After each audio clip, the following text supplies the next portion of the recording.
Thank you for joining us for another What's Next Living Longer, Better, Smarter podcast. This edition is made possible by Get Set Up, the fastest growing social learning platform. I'm Fred Fishkin along with Mary Furlong. Hi, Mary. Hi, Fred. Great to be here with you and very excited about this podcast today. Yeah, and we're hoping that all of our listeners and viewers are having a good summer and that they're staying healthy, maybe getting inspired by watching the Olympics in Tokyo. In this edition, Aging and the Olympics, a view from Japan. We were inspired to bring on two wonderful guests from Japan, Aging 2.0 Tokyo Ambassador, also a representative of Aging Japan and CEO of MT Healthcare Design Research, Yasuko Akutsu. Thank you for joining us, Yasuko. Very happy you can join us, Yasuko. I was in Japan about 25 years ago speaking about the changing demographics and looking at some of the issues that older adults were facing. And I know you've had a lot of progress since then. So over to you, Fred, to introduce Stephen. Well, yeah, from Australia, we have joining us the co-founder of Aging 2.0, a global innovation platform for aging and senior care, and the founder of Ford Castle, an innovation consultancy, Stephen Johnston. Great to see you, Stephen. Good to see you, Fred. Hey, Mary. And Stephen, you're the most global citizen I know, looking at aging from all around the world. So we are so excited about the work you're doing and the lens you can show in Asia Pacific in this podcast. And also the wins for Australia today, right? Yeah, it's been a big day. I'm in my adopted country. I just got permanent residence a couple of months ago, so I'm waving an Australian flag as well as a British one. And yesterday there was the biggest gold medal haul in Australian Olympic history. So everybody's quite excited. Terrific. Well, Aging 2.0, Stephen, was created about, a decade ago to connect the tech world innovators with those in the longevity space. Perhaps a little more background, Stephen, to let our listeners and viewers know more about Aging 2.0. Sure, absolutely. And as I always mentioned, Mary was one of the first people that I asked about aging back in 2010, maybe, I think, or something like that, when I had come out of Nokia. I had been working in mobile dermatology startup with some dermatologists and stumbled upon this big need around dementia. The client we're working with had dementia, and there was nothing really that was working around innovation, and the startups weren't focused on this. So I just sort of thought it'd be really important and interesting and useful to build a community of innovators in aging. And Mary is one of the experts. There weren't that many people in the space at the time, and now it's good to see there's a lot more interest in the space, a lot of startups, an increasing number of investors, and so sort of roll forward 10 years, we've built a global network of chapter ambassadors. The way that we're able to scale up really on a bootstrap model is people like Yasuko and others who are volunteering in chapters, cities, 130 now, to build up their local ecosystem. And then we work with some great corporate partners like SAMPO Insurance, Procter & Gamble, and Nomura Research to sort of figure out what it is that's happening around the world and how can we then connect the startups and the sort of scouting efforts from our global chapters into the corporate partners. So it sort of operates as a global social network, a very non-profit type business, and then we have a sort of almost like a collaborative consulting model to help the corporates understand global innovation. And Yasuko, there's no better place to be working in this area of healthy aging and longevity than in Japan. So let's talk about the proportion of older adults in the country and the changing demographics and your really important work. Yes, thank you. And now we are in the middle of the Olympics, but last month the Minister of Health announced average life expectancy of the Japanese people in 2020. And Japanese is the highest in the world for women at 87.7 years, and men it is 81.6 years. About 5 years longer than in the US. but it's important as a healthy life expectancy. As a healthy life expectancy, it means the period of time that a person can live without any health problems and limiting his or her daily life. So that number is lower, Yasuko, if I can chime in here. It's so this thing that you're calling healthy life expectancy, Yes. um, and that is a little over 74 years in Japan. So uh, I'm wondering what it might be in the U.S. So describe more fully for us what that means, other than I better get busy. Yes, because 74 yes, Japanese medical system is can uh, make the life expectancy is longer, but most people stay in bed. For example, is the healthy life expectancy is 74.1. It's for men is about 8 years. For women about 30 years, they stay in bed. It's not healthy. I Yes. understand what you're saying. So a lot of men find their purpose in their job, and when they retire, they lack that identity, that sense of purpose, and also there's a lump sum retirement, right? A lot of people get a benefit, but there isn't a social network of experiences. So you even have a minister of loneliness there. Right. And the issues that we were learning about 30 years ago are still very present today, but more so because you have more baby boomers, right? Yes, exactly. And so it's a Japanese issue is how to make the uh, how to make the time short time in bed is shorter. Yes, and so we in Japanese pimping colori concept. It's maybe Stephen knows. So pimping colori means pimping is uh, ener- living energetic, and the colori is died without suffering. So Japanese people want to want to die like a pimping colori. It's how Yeah, to, yeah, that's, how I to mean, sort of, that point, just to kind of put some more flesh on that, Yasuko, it's one of the most exciting projects that we're working on with SAMPO right now, and recently the CEO came on a World Economic Forum talk and was talking about the SAMPO objective around this PINCORI, he's calling it, and essentially what that means is this sort of concept of healthy life expansion, extension, morbidity compression, and then a good end, effectively. And I think what we're not seeing enough is sort of people. There's a lot of people trying to kind of live longer, but we really need to think about it from a societal point of view. We also, who wouldn't want to put their hand up and say we also would like to end well, swiftly, perhaps I want to have a heart attack on a golf course, or with my friends or something.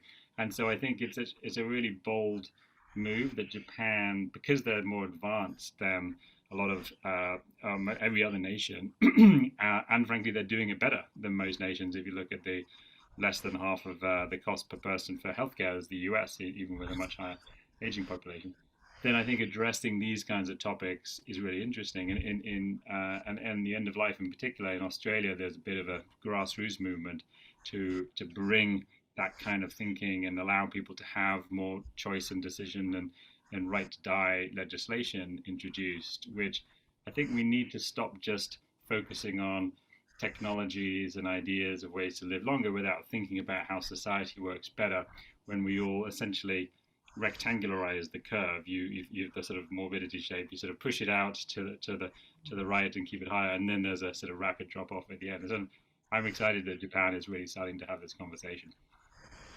Interesting. What lessons might we be able to learn? This is really for both of you.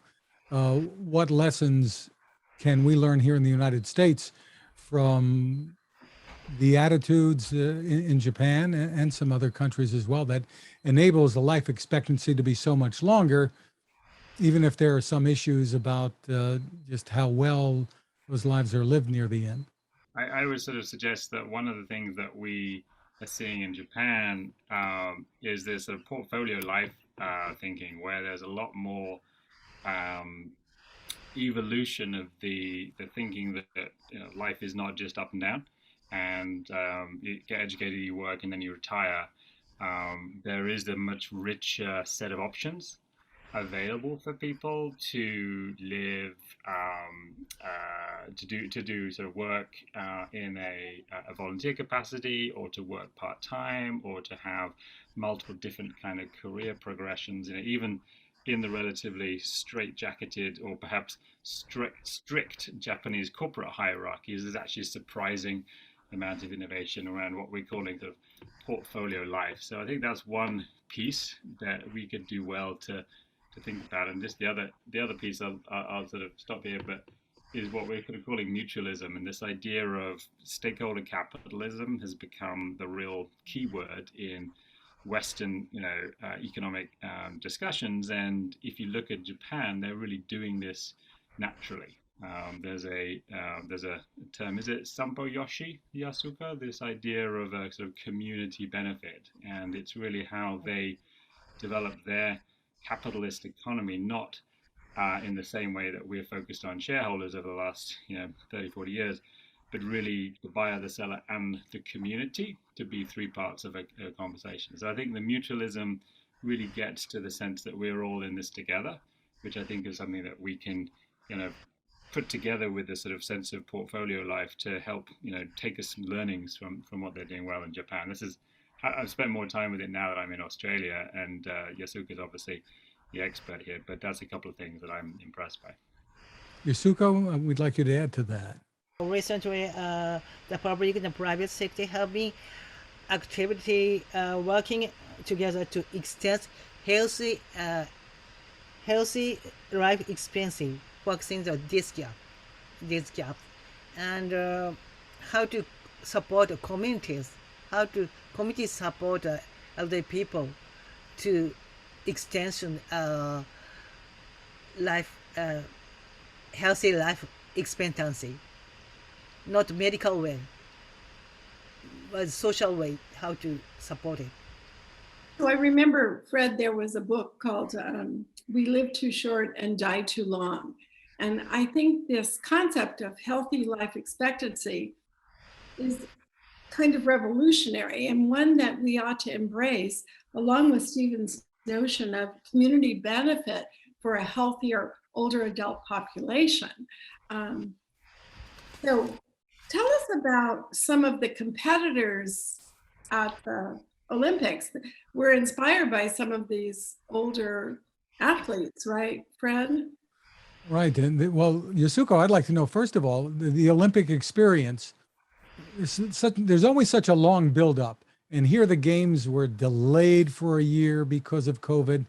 Tell us, Yes. from your perspective, what has this been like for you and generally the people in Japan, and specifically, I suppose, in Tokyo?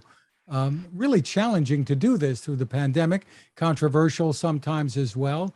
But tell us what the feeling is there now. Yeah, it's very. I have before Olympics, I have negative to I heard Olympics because the pandemic is spreading. Of course, now it's the pandemic is splendid, but everyone, Japanese people is easy to change the mind. So most of people is happy to watch the TV. So we have the gold. We have a lot of gold medals. So, but it's very. I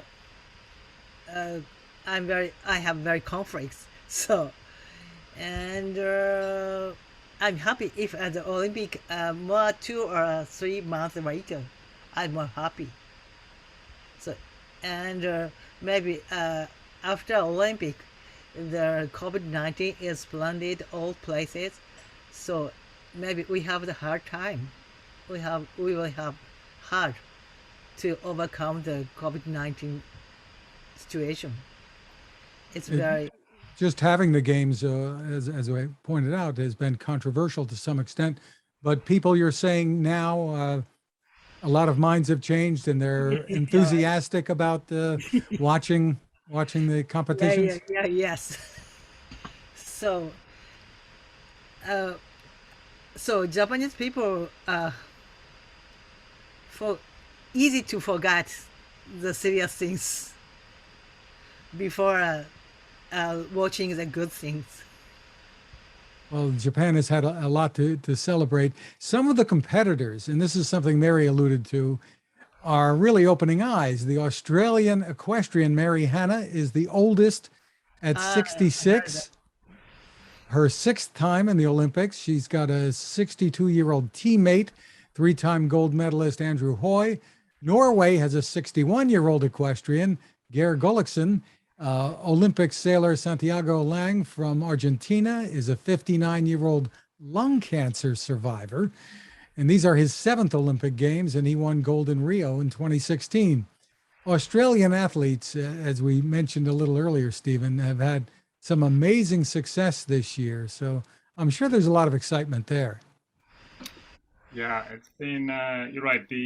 I was chatting about this with my wife and talking about Mary Hannah, and she idolized her growing up, and she lives just sort of down the road, relatively speaking, in Australia because it's maybe an hour or so. But so she was super excited that we knew about her, and we're excited. And yeah, the most excitement in the last few days has been in the pool, where the competitors are more in the 20s than in the 60s.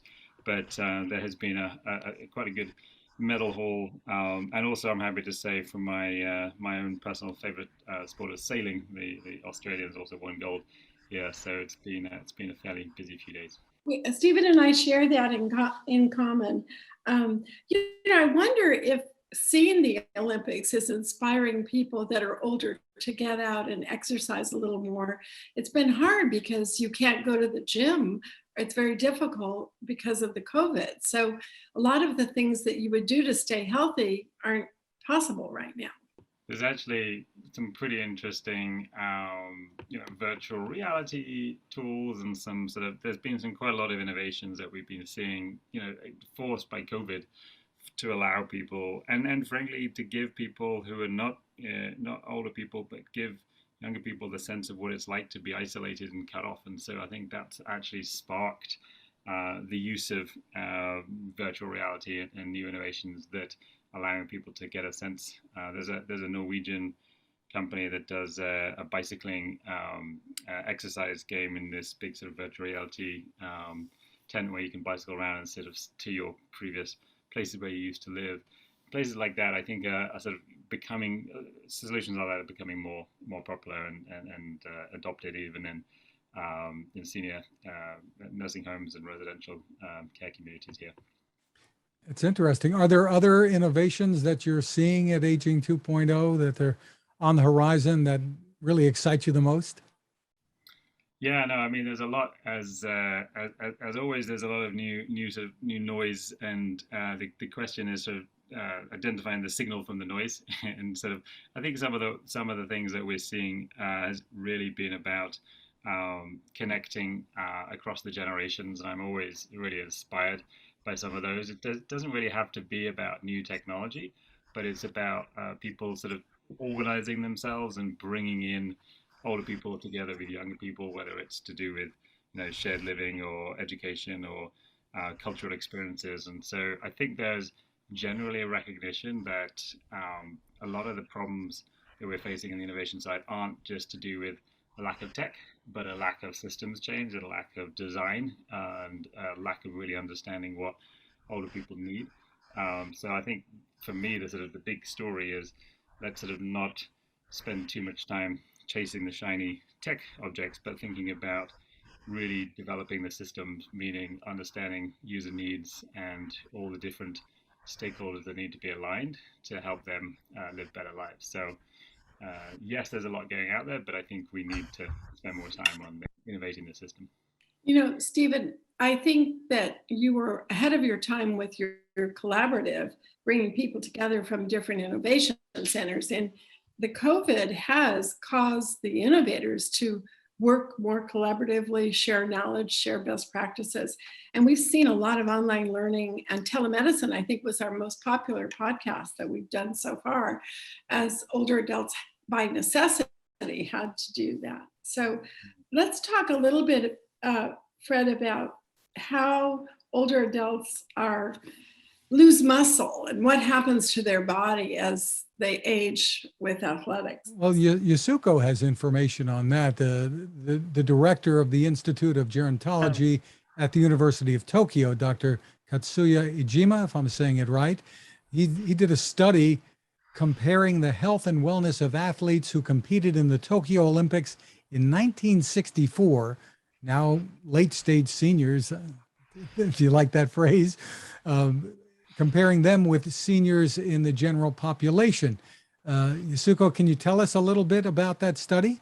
Yes, yes, you said almost half of a century has passed since the last Olympic Games held in 1964. Yes, at that time I was first grade of elementary school. So, and during the times, many of the Olympians have participated. The previous Olympics have become a late stage senior. And Dr. Ijima and his colleagues conducted comparative study of 101 former athletes and the general population of the same age. So it has been reported that the people with elite athlete background has a longer life expectancy than the general population. For example, in U.S. Olympians live about 5 years longer than the general population. But, however, the reason why Olympians lived longer has not been cleared. But Dr. Ijima has found that high muscle mass and athletic performance Olympics during their youngest years as athletes is associated with a lower prevalence of sarcopenia in old age. And what is that? Yes, because That's a muscle loss? muscle loss is so. The reason why the athlete is continue the exercise after retirement.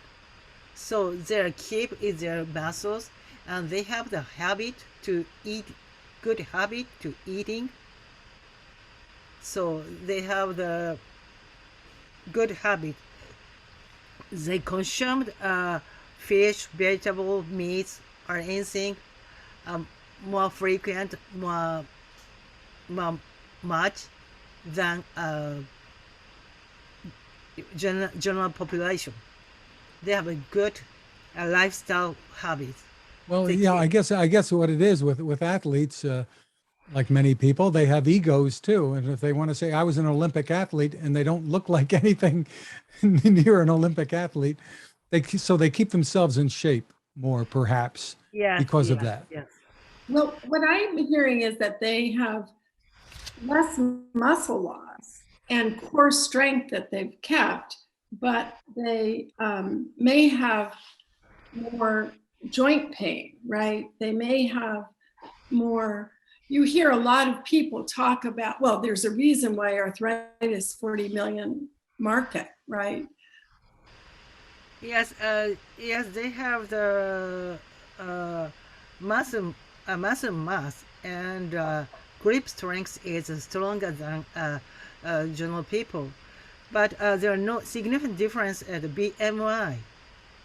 Is they have the muscle, they keep the muscle strength, and they keep continue a good habit to muscle and eating, dieting. But I guess what Mary is saying is that doesn't mean that they're not suffering from the aches and pains that many former athletes develop in their older years because they were so involved in athletics. Fred, I think it's fascinating how we see a lot of older athletes wanting to help out and fund companies in the age tech space and get involved in companies because they themselves have experienced and see the need for a stand-up wheelchair or see the need for a cane and things like that. Yeah, I'll just add on to that. One of the things that we're seeing to make it much more tangible and we're looking at is the use of wearables to determine pre-frailty. And there's some really interesting insights to show that, in the 40 to 60-year-old brackets, there's a lot you can do to arrest the evolution of frailty. And up to, even though only 5% of people in the 40 to 60-year-old bracket are frail, 35% generally are pre-frail. Also, they have initial indicators. And I'm learning all kinds of new phrases here, Stephen. Pre-frail. Yeah, exactly. Pre-frail, exactly. And so one of the projects that we're looking to put together, exploring with a couple of researchers down here and a wearable company, is to look at things like grip strength, as you mentioned, sit to stand, and in particular walking speed.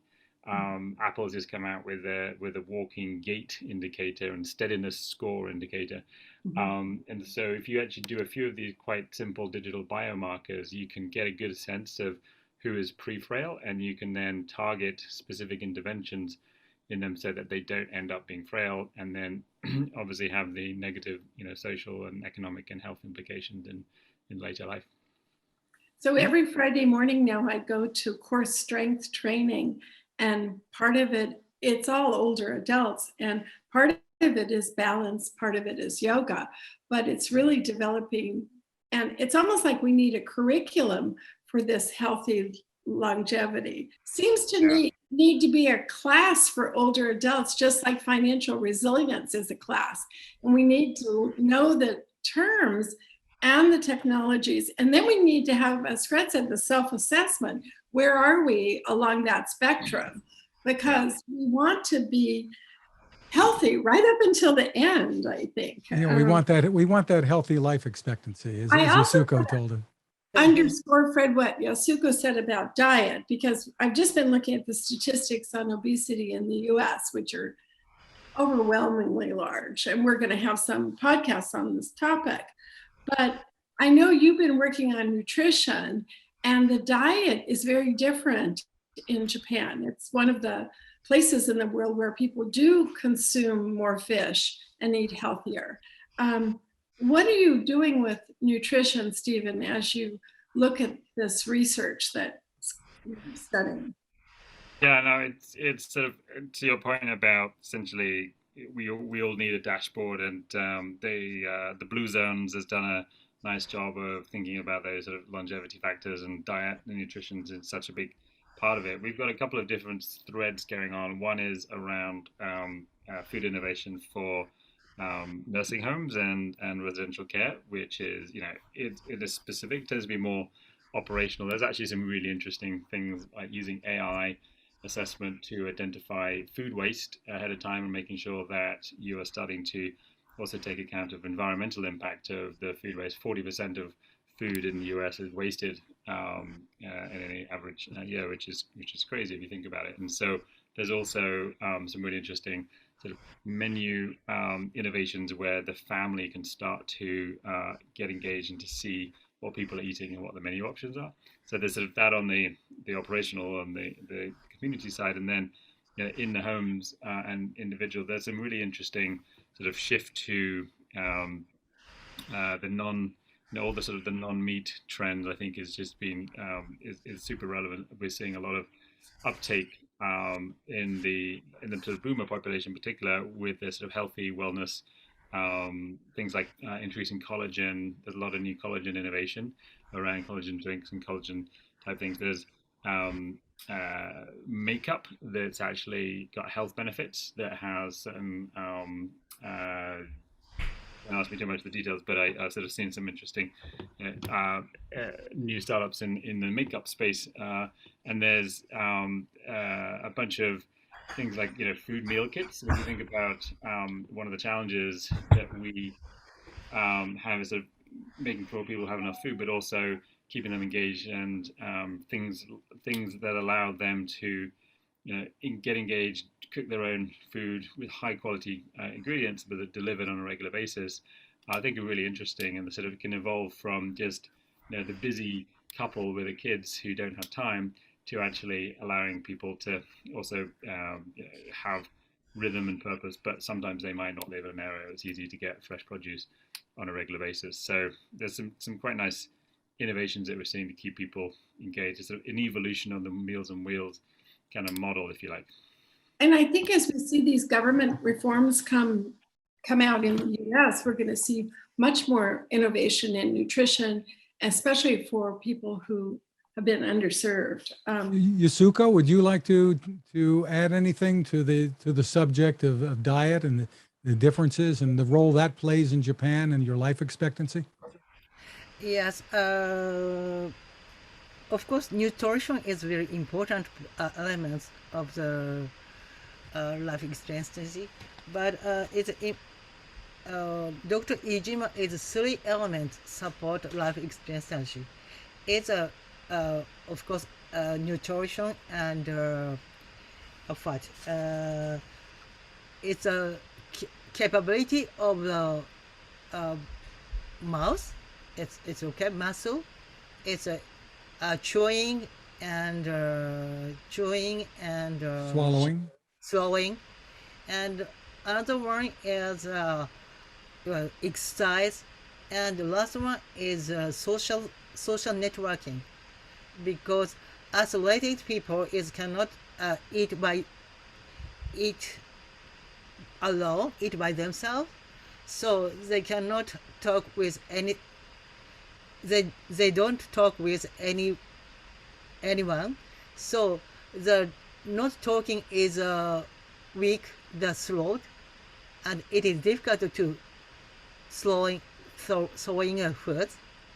and so it's a bad circle. They don't speak anyone. It's weak the throat, and weak they don't eat much, so they they don't make a muscle, so weak and all the conditions bodies. It's so interesting that you're saying that, because when I think of social isolation, I think of the mental impact that it has on people, which obviously can be profound. But you're talking about a physical impact on Yes, people who yes. are alone. Yes, who alone is them. They make their body is weakness, so because they don't talk with anyone, so they don't talk to anyone. So Dr. Ijima is importance is a socialization. Is the most important things to extend a healthy life expectancy. I just want to mention a company that's very popular here in the US called Chefs for Seniors, where chefs go into a senior's home, make meals with the seniors, and then they have meals for a week. But it's really that social connection that's at the heart of the problem. You're absolutely right. Stephen, we were talking about fitness, and Aging 2.0 has been involved with that. On your website, aging2.com, I read about Singapore-based Table Tennis for Good. It's a nonprofit using table tennis as a way to promote brain and general health through the game. I found that really interesting because that's my game. Oh, really? Oh, well, yeah, again, I think I will probably lose resoundingly. But yeah, no, that was part of our 21 Stories campaign, which is a rather fun program where we asked the chapters to give us one story a day of interesting and inspiring things, because 2020 was so bleak. We wanted 21 Stories for 2021 to be a little bit more upbeat. And that was one of the many rather cute stories, and there's a number on the website that will hopefully bring a smile. And again, the site is aging2.com. 2.com. Mary, this has been really a fun discussion about the Olympics, faced with so many obstacles and challenges this year, challenges that affected really all of us in many ways. Oh, I just love the conversation. And of course, we're excited to see these innovations, these new and important concepts be shared. So Stephen and Yasuko, thank you so much for spending time with us. I have to show my china, Fred. So when I was in Japan, I went shopping for a wedding gift, and I found out that the wedding gifts, if you get a set of dishes, they come in 5, not 4. And that's because you're supposed to invite your mother or mother-in-law to dinner. And I love these. And so I'm going to have to get a new set because I have 2 daughter-in-laws now. And I just thought that this notion of bringing your family together is really important. And I hope, Stephen, fervently that we just push forward on all these innovations, the fitness ones, the physical therapy, the connecting people, the tennis for good. This is very exciting stuff, Fred, and it's really market leading. Well, I've got to speak up because there should be a 6th plate because fathers and fathers-in-law deserve a place at the table too. Yes.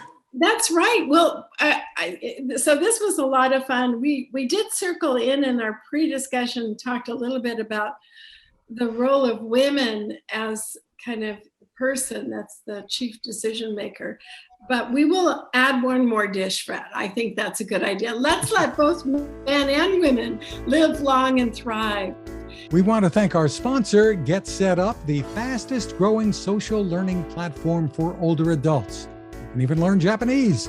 And thank you to all of you for taking the time out to listen or watch. You can find all of our podcasts at maryfurlong.com/podcast.